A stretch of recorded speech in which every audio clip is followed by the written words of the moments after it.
Quand vous achetez un iPhone, Apple ne gagne pas juste le prix de l'iPhone, il gagne une part de tout ce que vous faites dessus. Sur chaque app que vous achetez, Apple prend entre 15 et 30%. Sur chaque abonnement aussi. Selon des estimations d'analystes, l'App Store générerait autour de 80 à 80 milliards de dollars par an. Et Apple n'a pas eu à créer une seule des apps qui génèrent cet argent.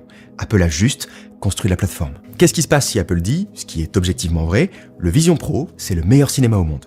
Ça devient un accessoire, autour duquel il y a très peu d'écosystèmes à construire, donc très peu de développeurs qui créent des apps, donc pas de revenus récurrents.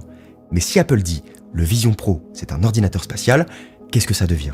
Ça devient une plateforme, un nouvel écosystème, un nouveau territoire où Apple contrôle l'infrastructure d'un App Store spatial et donc des revenus pour les prochaines décennies. Le problème, c'est que cette stratégie a un coût.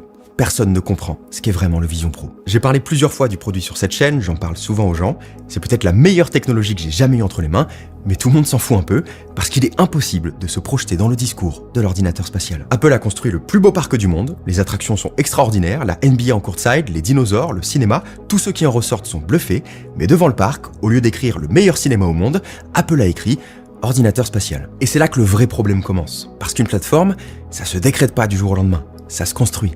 Et ça se construit avec une boucle. Des utilisateurs achètent le produit. Parce qu'il y a des utilisateurs, des développeurs créent des apps. Parce qu'il y a des apps, plus d'utilisateurs achètent le produit. Et ainsi de suite. C'est comme ça que l'iPhone est devenu l'iPhone. C'est comme ça que l'App Store est devenu l'App Store. Mais pour que cette boucle démarre, il faut franchir ce qu'on appelle le seuil de gravité. La gravité, c'est le moment où il y a assez d'utilisateurs actifs pour que les développeurs aient un intérêt évident à construire une app. Et le Vision Pro n'a jamais vraiment franchi ce seuil. Il y a eu des apps au début, il y a des trucs intéressants sur l'App Store, mais ça a vite ralenti. Pour vous dire, il n'y a ni YouTube, ni Netflix. Et ça, c'est un signal fort de désintérêt. Surtout pour un appareil aussi bon dans la consommation de vidéos. Pourquoi ils y sont pas?